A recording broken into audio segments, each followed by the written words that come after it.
Good morning, everyone. My name is Dr. Paul Dhillon. I'm a 10-year veteran of the Canadian Armed Forces, still serving as a reservist with 39 Canadian Brigade Group and 1112 Field Ambulance. Outside of my military work, I've worked for over 10 years as a family physician and emergency physician all across Canada. Unfortunately, I can't be there with you today. I'm traveling with my family in Ireland, where I completed med school at the Royal College of Surgeons. As Chief Medical Officer, my number one goal is to ensure the safety and security of friends and family, competitors, and spectators across all the venues in Vancouver and Whistler.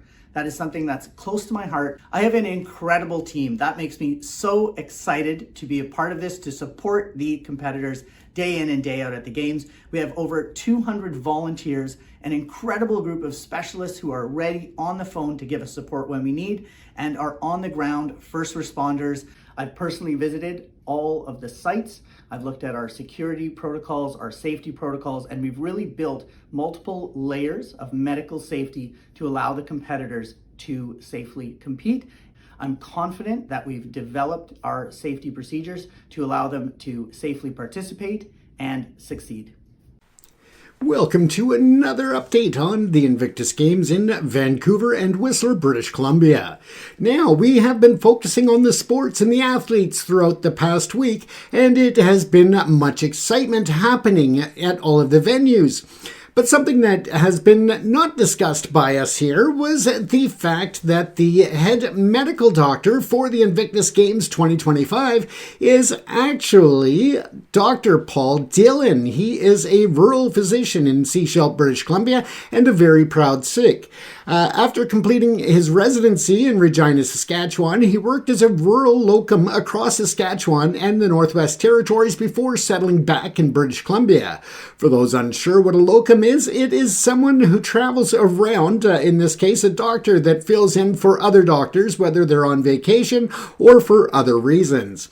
He completed further training in disaster medicine, tropical medicine, and enjoys working as a reservist medical officer with the 12 Vancouver Field Ambulance. He is a major in the Canadian Forces. He was the editor of The Surprising Lives of Small Town Doctors and co-founder of the Review course in Family Medicine. He is honored to be a part of the Invictus team and to ensure safety and care for all of the athletes. Although he was unable to attend the games in person this year, he has been an instrumental part in ensuring the planning and all of the strategies that are in place to protect and care for the athletes and others, that he was instrumental in the planning process and should be recognized as such.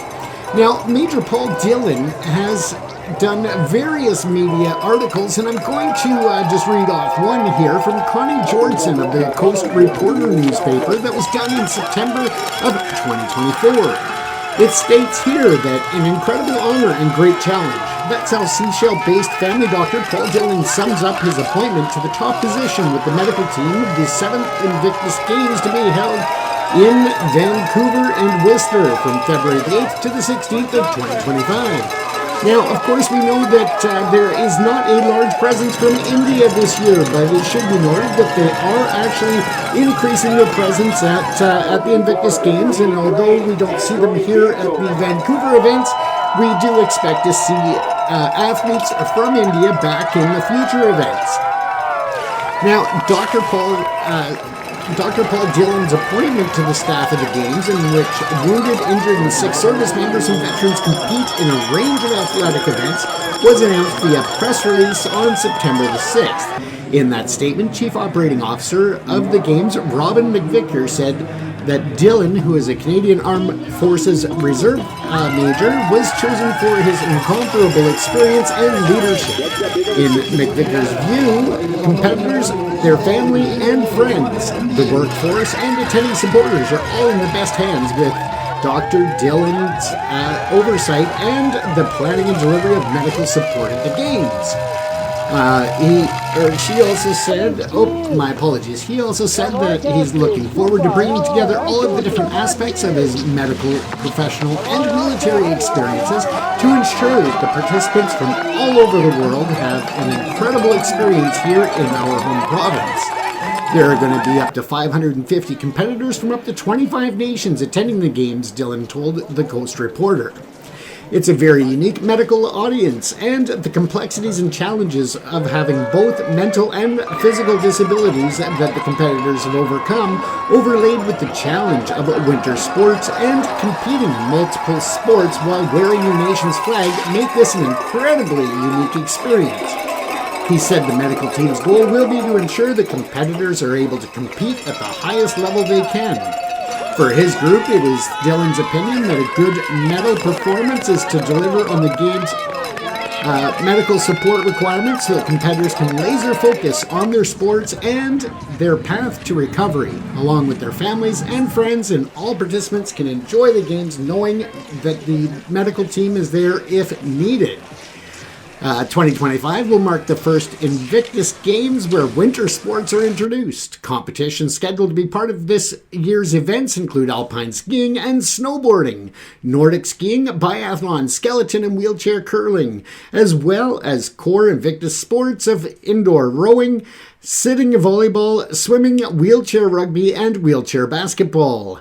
Also, don't forget that that has seen several awards already handed out, the gold, silver, and bronze medals in various sports. The games support the recovery and rehabilitation of international wounded, injured, and sick service personnel and veterans through sport. The Invictus Games Foundation was established following the success of the first Invictus Games in London in 2014, with the aim of spreading the Invictus spirit worldwide.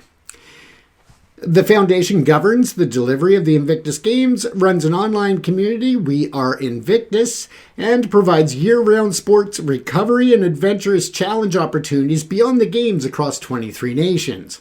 Prince Harry, the Duke of Sussex, is patron of the Invictus Games Foundation and founder of the Invictus Games, and is reported to be scheduled to attend the 2025 edition, which we all know he has been here in very public, both himself and the Duchess of Sussex, Meghan Markle. During his assignment, during the games, I'll be 100% committed to ensuring top-notch medical care is being provided. In the past, I have met Prince Edward when he was awarded the Duke of Edinburgh's Award in Vancouver many years ago, Dhillon said. So celebrity sighting is definitely a lower priority for Dr. Dhillon. Now, the Invictus Games also had an introduction to Major Paul Dhillon and Dr. Dhillon on their website, which you can always view.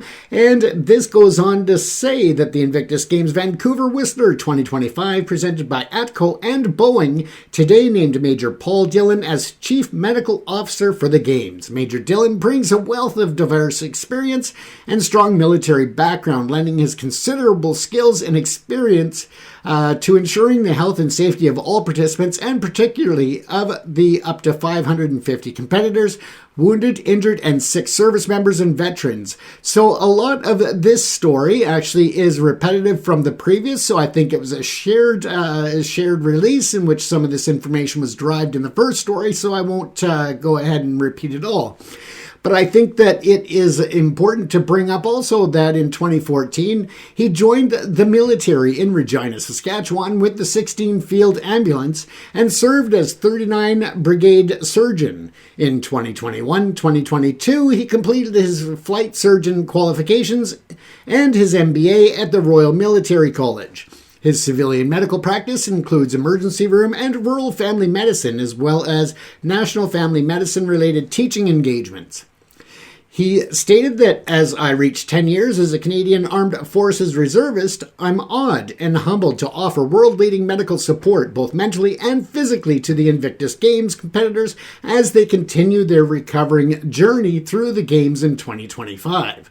A gold medal performance to fully deliver on the Games' medical support requirements so that competitors can laser focus on the long path to recovery, along with their families, friends, and all participants, as stated earlier. So something else that I found as I was researching this story and researching Dr. Dhillon is that, of course, we have touched on the fact that he is a practicing Sikh. And this I found interesting was that his crest is actually up on the Governor General website in Canada. And this is interesting because I'm going to show this, show the coat of arms, because it has very big significance and representation of the Sikh community and himself, his wife, and his roots in both the Sikh community, but also from Ireland and Canada. So it's very cool to see the combination of all of this into one.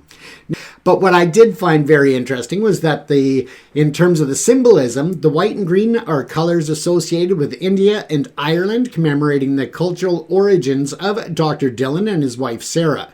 The central white portion alludes to the path ascribed by Sikhism, Dr. Dhillon's faith towards finding ultimate truth and enlightenment. It also represents his journey to Ireland, which allowed him to fulfill both his professional and personal dreams. The black in the top of the shield refers to the Gaelic name for Dublin, meaning black pool. The pattern was inspired by the Book of Kells, the most famous Irish illuminated manuscript, which is kept in Dublin. The circles represent wheels, and thus Dr. Dhillon's membership in Rotary International, highlighting the importance of volunteer work in Sikhism. Linked to other shapes, they indicate the profound effect of voluntary work on the community at large. They also represent Dr. Dhillon's 2 children, while the central rectangle symbolizes his marriage and the core family bond.